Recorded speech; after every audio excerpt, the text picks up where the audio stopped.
कैसे फ्लैट तैयार हुआ, थोड़ा कुछ आप तो बताइए।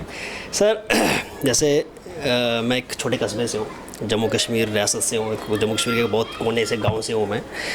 तो जब मैं स्टेट से बाहर निकला वहाँ तो हमारे जो गांव जो है, जो शहर हमारा जो बोल सकते हैं जम्मू कश्मीर से, वहाँ तो घरों में लोग रहते हैं, छोटे छोटे घरों में लोग रहते हैं। जब लेकिन वहाँ से बाहर निकला तो वहाँ पे फ्लैट का पहली बार मुझे आइडिया लगा यार कोई फ्लैट में रहता है, तो हर फ्लैट की कोई ना कोई कहानी होती है।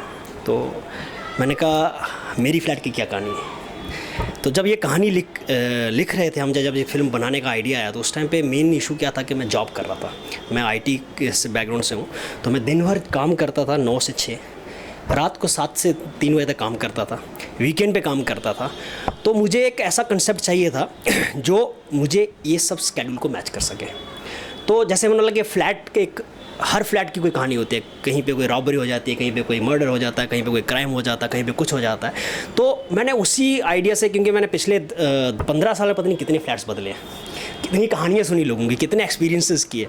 तो वहीं से मुझे लगा कि ये एक ऐसा कंसेप्ट है जो मेरा फ्लैट में शूट कर सकता हूँ मैं, मेरा स्केड्यूल जो है, मेरा जो जॉब का है उसके साथ भी मैच कर सकता हूँ। तो उसी को बैठ के मैं और मेरे एक फ्रेंड है रवि कावेतकर, हम दोनों ने मिलकर इसको कंसेप्ट को बनाया, दोनों ने मिलकर लिखा। फ्लैट्स के जो अपने एक्सपीरियंस थे थोड़े बहुत, जो रूममेट शेयरिंग के कैसे लड़ते हैं, कैसे रहते हैं, कैसे एग्जिस्ट करते हैं, तो उसको लेके हमने इसको फिक्शनाइज किया था उस चीज़ को। तो भाई ये सस्पेंस थ्रिलर क्यों रखी फिल्म? जी शायद मैं आपको ही पूछूंगा, अगर आपको लास्ट बॉलीवुड हिंदी सिनेमा में लास्ट सस्पेंस थ्रिलर कौन है, तो शायद ही आप सोचेंगे तो शायद पीछे जाएंगे गुप्त याद आती है। एग्जैक्टली उसके बाद अगर आप सोचना शुरू करेंगे, आपको बोलूँगा तो इंस्टेंटली आपके मुंह पे कोई नाम नहीं आएगा, राइट। तो मुझे लगा कि एक वैक्यूम है, तो क्या सस्पेंस थ्रिलर कोई उतने लंबे समय से कोई इस अच्छे लेवल का आया नहीं है, तो मैंने कहा क्यों ना इस वैक्यूम को भरा जाए।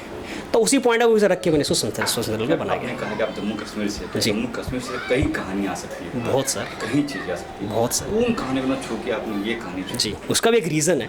जैसे मैंने कहा मैं आईटी से जॉब कर रहा था, तो मेरे एक फ्लेक्सिबिलिटी नहीं थी मेरे पास कि मैं 2-2 महीने 4-4 महीने अपनी स्टेट में शूट करूं। डेफिनेटली मेरा एक प्लान है कि अगर मुझे इस फिल्म से कुछ मुकाम मिलता है या इस पहचान मिलती है, तो मेरा एक सपना है कि मैं अपने जम्मू कश्मीर के जो हालात हैं, जो जगह है, जो लोगों की जो मुसीबतें हैं, जो मुश्किल है, उनको मैं बाहर लाना चाहता हूँ। मेरा डेफिनेटली एक प्लान है। लेकिन अभी इस सिचुएशन में ऐसा था कि मुझे पैसा भी चाहिए, क्योंकि मेरा बड़ा बैकग्राउंड नहीं, मैं एक बहुत छोटी फैमिली से हूँ। मेरे फादर एक्सपायर हो गए थे जब मैं 17 साल का था, तो मेरी मदर थी जो टीचर है, शिक्षक है, वो पढ़ाती, तो उन्हीं ने मुझे पलाया बढ़ाया। तो मेरे पास इतना बैकअप नहीं था, या इतना बोलता है मेरा कोई गॉड फादर नहीं था, या मेरा कोई फाइनेंशियल बैकअप नहीं था कि मैं सीधे जाके कोई बड़ा प्रोजेक्ट उठा, ना ही कोई मेरे पे लगाएंगे। मैं नया हूँ, ना मैं इंडस्ट्री से हूँ, ना मैं एक छोटे शहर से हूँ, तो कोई मेरे पे पैसा लगाएगा भी नहीं, ऑनेस्टली बात बताऊँ तो मुझे क्या था, मुझे अपने आप को बैकअप करना था। तो मुझे यही बेस्ट लगा कि एक अच्छा पहचान बनाने के लिए, एक अच्छा प्रोजेक्ट बनाने के लिए अभी जो मेरे रिसोर्सेज थे, उस रिसोर्सेज में कितना बेस्ट क्या कर सकता हूँ, वो फ्लैट 2 बनाने कर सका मैं। अब जैसे उन्हें लगे अगर इसके बाद अगर मुझे पहचान मिलती है, कुछ रुतबा मिलता है, कुछ नाम मिलता है, तो उसका डेफिनेटली मेरा नेक्स्ट टारगेट वही है जो आपने अभी जिक्र किया। कास्ट की बात करें, कैसे कास्टिंग कैसे? कास्टिंग एक इंटरेस्टिंग है, सेम स्टोरी वापस घूम के वहीं आती है कि आईटी बैकग्राउंड, काम और टाइम स्केड्यूल।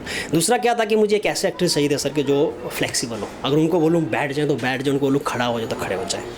क्योंकि इसमें कैरेक्टर्स ऐसे हैं जो आप फिल्म देखोगे तो उसमें बहुत फ्लेक्सिबिलिटी चाहिए थी मुझे। कुछ कैरेक्टर्स, पर्टिकुलर 2-3 कैरेक्टर जिनको मुझे बहुत फ्लेक्सिबिलिटी चाहिए थी, टोटल चेंज ओवर चाहिए था, बहुत कुछ चाहिए था। तो जो शायद मैं एक नए एक्टर को लेता, पहला तो शायद मेरा स्केड्यूल मैच नहीं कर पाते या मेरा बजट मैच नहीं कर पाते। सेकेंडली शायद वो मुझे flexibility as a new director, new producer, जो शायद मुझे वो अपर हैंड नहीं मिलता।